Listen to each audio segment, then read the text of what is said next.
इसमें प्रधानमंत्री कह रहे हैं कि भारत नई नई ऊंचाइयों को पार कर रहा है, वो करेगा भी। भारत का विकास अमेरिका, ऑस्ट्रेलिया, यूरोप के देशों से तेज हो रहा है और होगा भी। चाचा एक बात कहूँ, बधाई करता हूँ। एक मिनट सुनिए।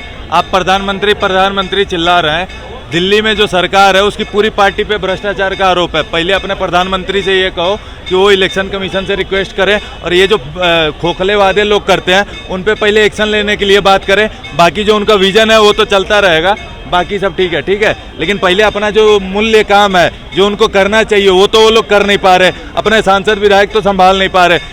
जो यूपी में उनके हारने 15 उनके कैंडिडेट ऐसे हैं जो लोगों से मिलने नहीं जाते, वो नहीं करते और उनको टिकट देती है और उसके बाद हारती है। आज दशा ये हो गई है भैया। हम लोग राष्ट्रवादी लोग हैं, बीजेपी काम करती है, बोलते हैं, लेकिन उनके खुद के कैंडिडेट ऐसे हैं जो काम नहीं करते। अब ये बताओ, वो अपना सुधार कर ले पहले, देश तो सुधर ही रहा है, सुधार होगा ही, दिक्कत नहीं है। देखिए हम बीजेपी का विरोध नहीं कर रहे हैं, लेकिन जो उनमें गलतियां उसको बता रहे हैं।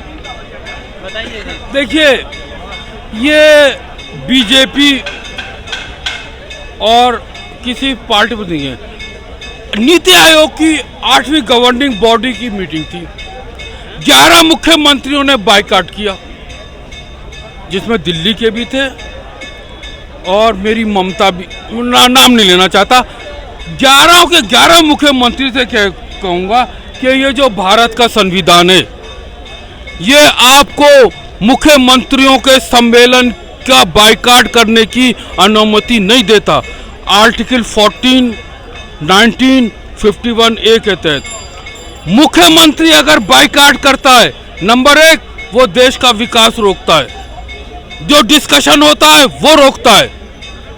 और धारा 355 के तहत अगर मुख्यमंत्री, कोई भी मुख्यमंत्रियों का सम्मेलन का बायकॉट करता है तो वो अपने कोई दूसरे मंत्री को भेजे। प्रदेश का मंत्री नहीं आता तो वो मुख्य सचिव, चीफ सेक्रेटरी को भेजे। अगर चीफ सेक्रेटरी भी नहीं आता तो इस आर्टिकल 355 में ये प्रावधान है कि केंद्र सरकार उस राज्य का डेवलपमेंट अपने हाथ में ले सकती है। और 257 तो यही संविधान में ऐसा आर्टिकल है कि जिसमें गवर्नर की भी रिपोर्ट की जरूरत नहीं है, जब चाहे केंद्र ले ले।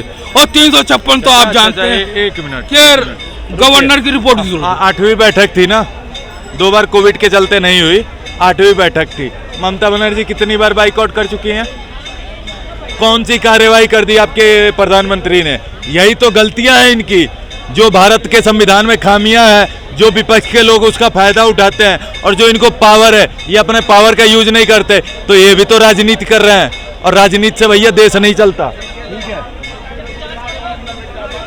इनको कार्रवाई करनी चाहिए कि नहीं चाचा? लेकिन ये नहीं करेंगे क्योंकि ये भी राजनीति कर रहे हैं। इनको भी कुछ सुधार की जरूरत है जो इनको करनी चाहिए। और इस बात से आप एग्री करते होंगे क्योंकि आप बुद्धिजीवी हैं। मैं पिछले कुछ दिनों से इनको सुन रहा हूँ, बहुत अच्छा बोलते हैं चाचा, सब कुछ सही है, लेकिन गलतियां कुछ बीजेपी वालों में भी है। अगर वो सही से अपना काम करे। ये गवर्नमेंट को हटाना चाहिए, नया गवर्नमेंट आना चाहिए। ये मोदी गवर्नमेंट सब जवानों को बेरोजगार कर दिया। अच्छा चाचा जवानी कहाँ बीती है? जवानी में कौन सी नौकरी लेके आए थे? चाचा जी आइए, हम आपको एक कप चाय पिलाएंगे। उनको लगा कि मैं मुद्दे उठा रहा हूँ तो मैं विरोध कर रहा हूँ, आगे बोल के चले गए। भैया मैं विरोध नहीं कर रहा, मैं कह रहा हूँ संविधान सबके लिए बराबर है। तो ये बताओ, एक आम आदमी चोरी करता है तो उस पर केस होता है, ठीक है, उसको जमानत नहीं मिलती। आज देश के सबसे बड़ी विपक्षी पार्टी के नेता जमानत पे घूम रहे हैं, उनको अंदर क्यों नहीं करते? ये देखो चाचा, एक चीज बताता हूँ, जनता अब समझदार हो गई है और जनता को जो जानकारी चाहिए वो उपलब्ध कराने में मोदी जी और अंबानी जी का बहुत बड़ा हाथ है कि इन्होंने डिजिटलाइजेशन को प्रमोट करा और वो लेके आए। आज सबके पास डेटा जा रहा है, सभी बातें कर रहे हैं, तो सबको फैक्ट पता है भैया। अगर आप क्या बोल रहे हो, आप आज कहते हो मैं यहाँ पे मैं ये काम करूँगा और कल जाके वहाँ पे कहते हो नहीं ये काम बिल्कुल नहीं हो सकता, तो भैया जनता सब जानती है। अगर मोदी जी अच्छा काम कर रहे हैं, मैं ये नहीं कह रहा गलत काम कर रहे हैं, लेकिन कुछ काम जो जरूरत है उसको वो नहीं कर रहे हैं और इसीलिए इसका नुकसान बीजेपी को अभी भी हुआ है, आगे भी होगा। जरूरी काम जो है वो एक बार बता दीजिए, क्या क्या आपके हिसाब से? क्या आपको नहीं लगता कि जो मणिपुर 2 साल से चल रहा है वहाँ राष्ट्रपति शासन लगना चाहिए? क्या आपको नहीं लगता है जहाँ पे हर चुनाव में दंगा होता है वहाँ पे 5 साल के लिए राष्ट्रपति शासन लगना चाहिए बंगाल में? आपको नहीं लगता कि पंजाब में हमारे सिख भाइयों के साथ क्या हो रहा है, वहाँ पे संज्ञान लेने के लिए कोई नहीं है? भैया मुद्दे बहुत सारे हैं, ठीक है, लेकिन बीजेपी अब जो संतुलन की राजनीति कर रही है ना, तो संतुलन तुम साधते रहो और नुकसान उठाते रहो। संतुलन बनाओगे तो अपना गंवाओगे।